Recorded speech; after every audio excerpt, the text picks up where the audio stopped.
Assalamualaikum warahmatullahi wabarakatuh. Perkenalkan, nama saya Nimas Yaya Agustini dari kelas Magawa 1, nomor absen 03. Di sini saya akan menjelaskan tentang bab 3 tentang produksi. A. Kegiatan produksi. 1. Guna bentuk, yaitu tambahan guna diperoleh dengan cara membuat dari sesuatu barang. B. 2. Guna tempat, yaitu tambahan guna yang diperoleh dengan cara memindahkan suatu barang dari suatu tempat ke tempat yang lainnya. 3. Guna waktu, yaitu penambahan guna yang diperoleh dengan cara menyimpan sesuatu barang pada waktu berlimpah dan menyediakannya kembali pada waktu yang diperlukannya. 4. Guna milik, yaitu penambahan guna diperoleh dengan jalan menyerahkan sesuatu barang dalam penguasaan orang yang memerlukannya. B. Proses produksi. 1. Memaksimumkan tingkat produktivitas dari faktor-faktor produksi yang digunakan. 2. Meminimumkan biaya yang dibayarkan kepada faktor-faktor produksi yang digunakan. C. Faktor produksi. 1. Faktor daya lahan, meliputi sebagai tenaga dan media pertumbuhan baik pertanian, perikanan maupun pertambangan. Tenaga air, baik pengairan, pengaraman maupun pelayaran termasuk air untuk perusahaan air minum. Ikan dan mineral, baik darat, danau, tambak, kuala maupun laut. Tanah yang di atasnya didirikan bangunan. Iklim, cuaca, curah hujan, dan sebagainya.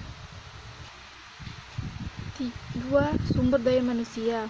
Pertama, tenaga kerja tidak terdidik, yaitu tenaga kerja yang tidak mempunyai pendidikan sehingga kemampuan pekerjaannya berasal dari kekuatan jasmani. Kedua, tenaga kerja terlatih, yaitu tenaga kerja yang telah memperoleh sedikit pendidikan dan latihan dalam bidang pekerjaan tertentu. 3. Tenaga kerja terdidik, yaitu tenaga kerja yang mempunyai tingkat pendidikan yang tinggi, misalnya akuntansi, arsitek, dokter, dan lain-lain sebagainya. 3. Sumber daya modal. Pengertian sehari-hari modal adalah dana atau uang yang merupakan tabungan masyarakat yang dapat digunakan untuk keperluan spekulasi, dipinjamkan atau membeli surat berharga dan investasi. 4. Sumber daya kewirausahaan atau skill.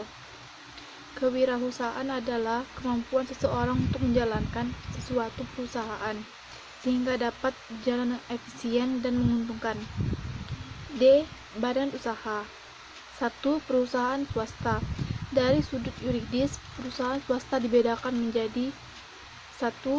Perusahaan perseorangan adalah suatu bentuk badan usaha yang pemiliknya adalah orang yang melakukan kegiatan produksi untuk mendapatkan laba atau keuntungan. 2. Perseorangan terbatas atau PT adalah suatu persekutuan untuk menjalankan perusahaan yang mempunyai modal usaha yang dipisahkan dari kekayaan pribadi dan yang dibagi atas beberapa saham. B. Koperasi. Koperasi adalah organisasi ekonomi rakyat yang berwatak sosial, beranggotakan orang-orang atau badan hukum.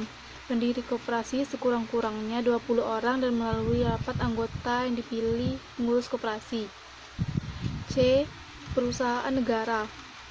Perusahaan jawatan mempunyai ciri yaitu pengabdian dan pelayanan kepada masyarakat, merupakan dari departemen, dirjen, direktorat, atau dan lain-lain.